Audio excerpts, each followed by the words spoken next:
পশ্চিম বর্ধমান আসানসোলের কুলটিতে অসাধারণ উদ্বেগ সৃষ্টি করেছে এক প্রতিদিনের দৃশ্য। পুলকার ভর্তি করে ঝুঁকিপূর্ণ রাস্তা দিয়ে পাঠানো হচ্ছে বন্ধুবৎসল ছাত্রছাত্রীদের। অন্যদিকে টোটোতে গন্তব্যে নিয়ে যাওয়া হয় তাদের, যেখানে নিরাপত্তা শূন্যতা চোখে পড়ে। গতকাল হাওড়ার পুলকারের দুর্ঘটনায় প্রাণ হারিয়েছে 3 জন ছোট্ট পড়ুয়া। তবু প্রশাসন এখনো সজাগ হয়নি। গ্রিন পয়েন্ট একাডেমির সামনে এই দৃশ্য স্পষ্ট করে দেয় নিরাপত্তা মানে কতটা অবহেলা। স্বাভাবিকভাবেই প্রশ্ন ওঠে, পুলকারের পেপার ঠিক তো? কবেই হুঁশ ফিরবে প্রশাসনের? আর কবে হবে ছোটদের নিরাপদ যাতায়াত? পুলকারের এই অবস্থা, যেখানে ছাত্রছাত্রীদের একেবারে 10-15টা জায়গায় 30টা 40টা করে ছাত্রছাত্রীদের নিয়ে নিচ্ছে এবং দেখা যাচ্ছে জিটি রোডের উপরে টোটোতে ছাত্রছাত্রীদের নিয়ে যাওয়া হচ্ছে। এটাকে আপনি কিভাবে দেখছেন? বিষয়টা হলো, ঘটনাটা আমরা নিউজ চ্যানেলে দেখেছি, দুর্ভাগ্যজনক। সবার আগে যে গার্জিয়ান আছে এবং পুলকারের যারা গাড়িগুলো চালায় বা মালিক, তাদেরকে একটা সিস্টেম করা উচিত এবং গার্জিয়ানদেরও এটা গ্রাহ্য করা উচিত যে একটা গাড়িতে আমরাও দেখেছি, আমাদের ওখান থেকেও সব আসে এবং এই গাড়িগুলোই ভরসা ছাত্রছাত্রীদের স্কুল নিয়ে যাওয়ার জন্য। এদের সচেতনতা দরকার।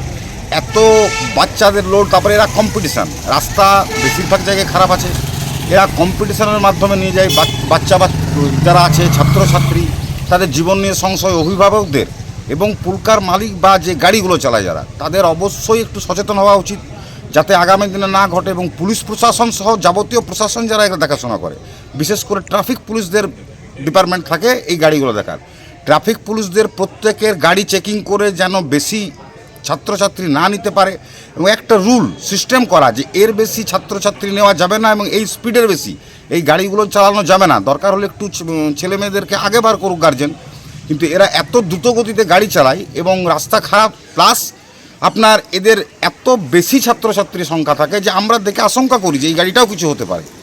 আমরাও বাইক নিয়ে পার হয়ে দেখি। সবার আগে পুলিশ ট্রাফিককেও সচেতন হতে হবে এবং ট্রাফিক আইসিদেরকে বা ট্রাফিকের যারা অফিসারেরা থাকে এই পুলকার গাড়িতে যেন বেশি ছাত্রছাত্রী লোড না নেয় এবং এদের স্পিড এবং গাড়ির কন্ডিশন অবশ্যই চেক করা উচিত, আর স্পিডটা একদম কম রাখা উচিত।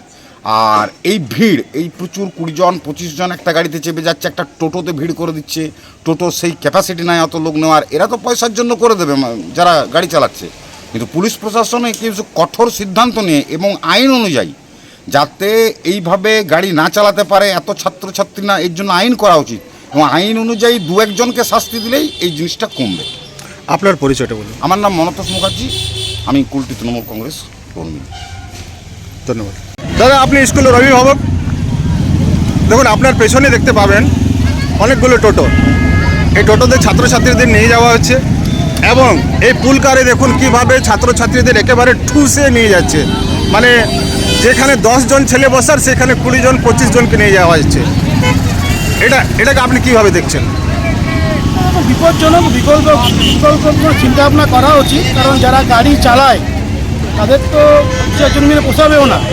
তবে ব্যাপারটা যাই হোক, আলটিমেটলি যেখানে ছেলেমেয়েদের নিরাপত্তার প্রশ্ন, সেখানে এই জায়গাটা কিন্তু অত্যন্ত ভয়ঙ্কর এবং এটা ঠিক নয়।